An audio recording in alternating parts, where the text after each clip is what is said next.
Hello, today we're going to be going through some vowel exercises.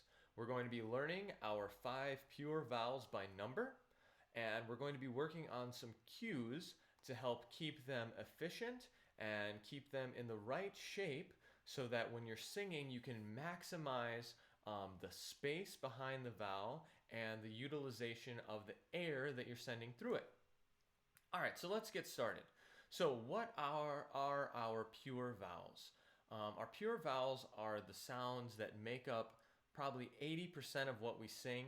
A lot of times in our English language, we use a lot of neutrals, and those are just modifications of these 5 vowels. But generally, we're going to be basing all of our sustained pitches around these 5 shapes.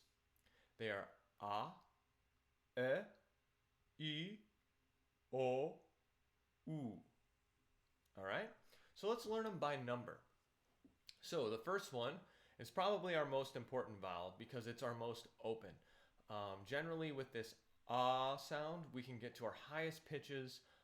We can create the most resonance in our bone structures and resonating spaces in our face and our forehead.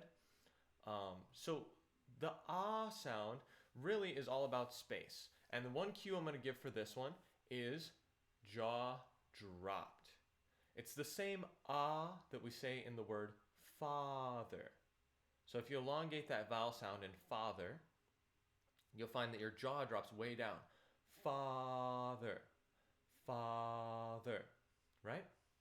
So what we want to do is eliminate the tension here. A lot of times we carry a lot of tension in these jaw muscles. So we want to eliminate that tension. One way to do it is to just take your hands and lightly slide them down your cheeks and pull your jaw down. We want to relax the lips as well so that we can create as much space as possible. If we think of that painting, the scream, right? That's the shape we're making. All right, so number 1, ah, with the jaw dropped. The next one,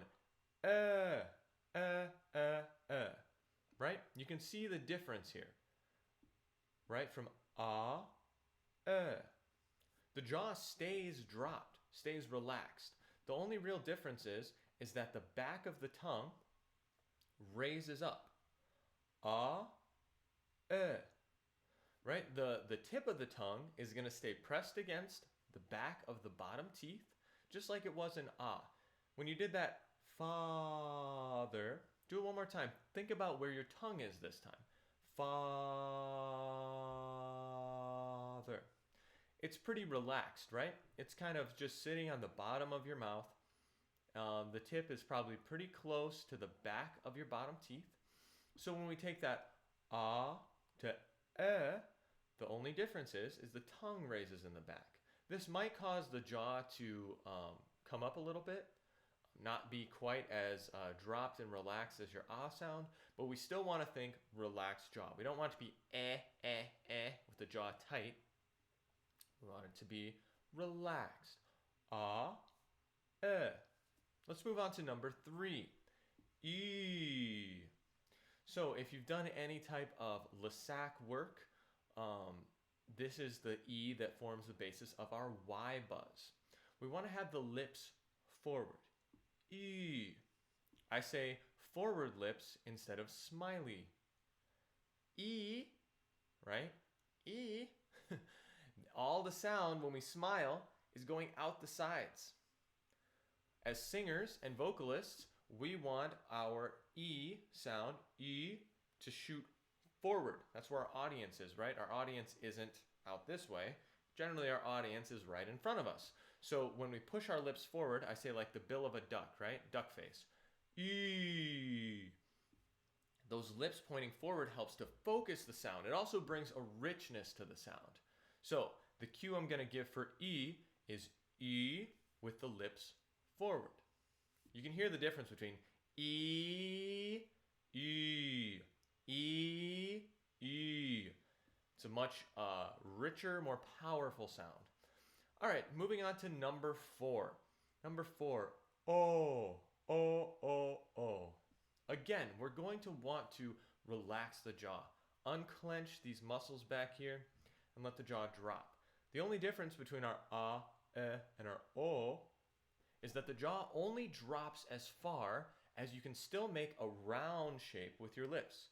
And we're thinking round, like perfect circle, as close as we can get. You're thinking, oh, my lips were pretty round for the ah sound, right? Ah. Yeah, but I like to think of that as more of an oval.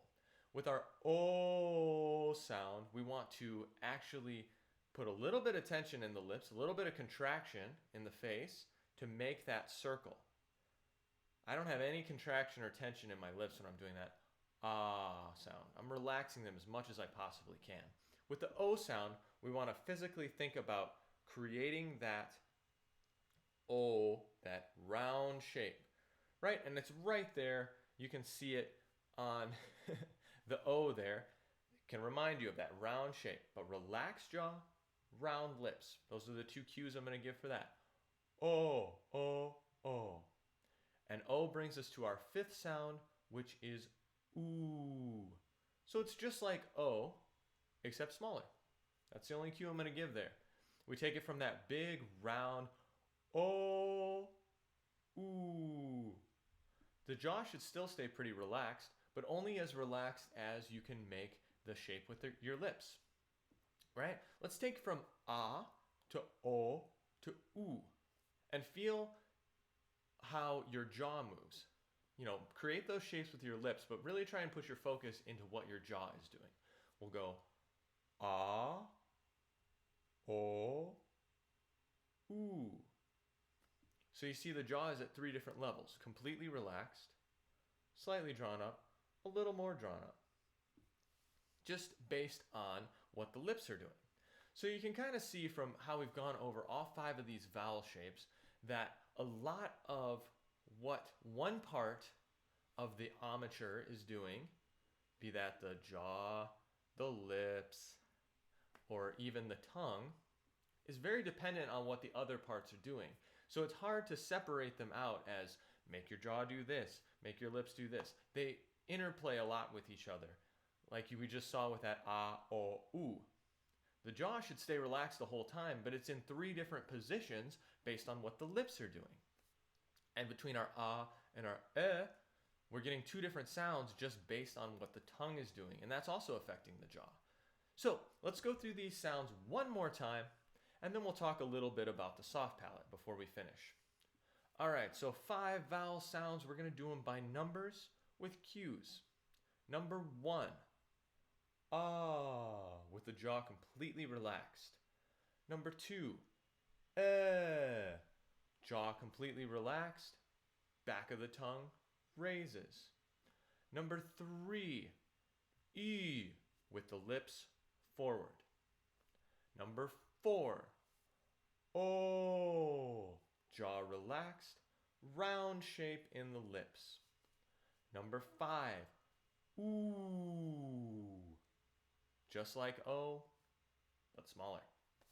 Okay, so those are the 5 vowel sounds with simple cues that you can think about. Anytime you're singing, you should really be thinking about what shape you're making, because the shape of our jaw, our lips, our tongue, and our teeth influence the sound. And the sound is everything when we're singing, right? So we want to think about what our mouth is doing and how we can get closer to these 5 pure vowel shapes to increase the resonance, the volume, and the efficiency of our singing. So on that point, let's move on to what the soft palate is doing for all of these. And it's pretty much the same thing. We want to figure out how to keep these shapes really strong and fairly strict while having complete mobility of the soft palate. If you don't know what the soft palate is, we'll just do a brief introduction. If you take your tongue to the back of your front teeth and move it along the top of your mouth, you'll feel your gum ridge. Then it'll go way up and you'll feel your hard palate. That's like the roof of your mouth. If you take your tongue even further back, you'll feel it start to get a little bit softer, and you can actually move it. It's right before your uvula, that little dangly part in the back of your throat. That's your soft palate.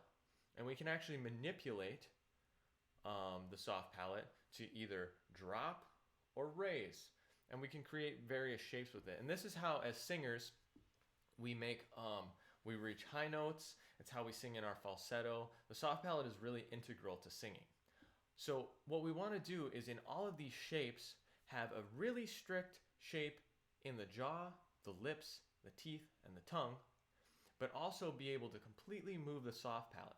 So this might be a little advanced for beginners, but let's just take all of our shapes and really try and sustain the shape and raise the soft palate as we do it. You might find that the shape gets a little bit bigger in the jaws, the lips, teeth, and tongue. So like for ah,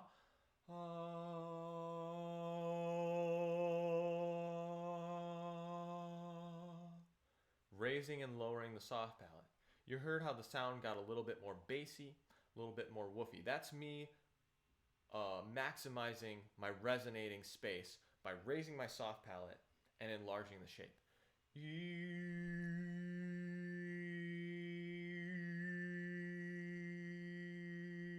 My lips stay forward, but my soft palate is moving up and down. I skipped eh. We'll go back to eh. The trick about eh, and you probably saw it if you're looking closely, is not letting the tongue move too much as we move the soft palate. Right? Everything's connected back there, so really being strict about that.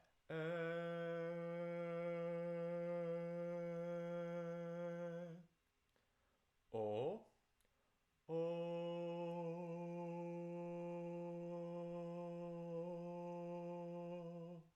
And again, you might find for your ah, o, and oo, your shape gets a little bit larger.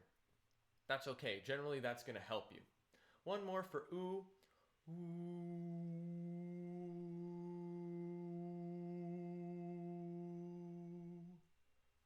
Right? So practice these.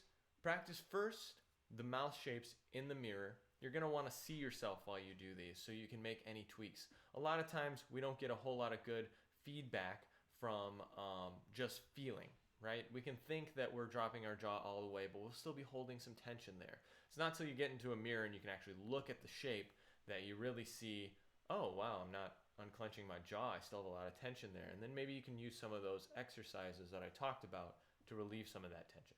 So practice your 5 vowel shapes in front of a mirror, and then sustain them on a comfortable pitch that you can sustain for a long time, and practice moving your soft palate while keeping the shape fairly strict. All right, that was our introduction to vowels. Hopefully that gave you a better idea of what you're actually singing when you're singing your pieces. Have a nice day.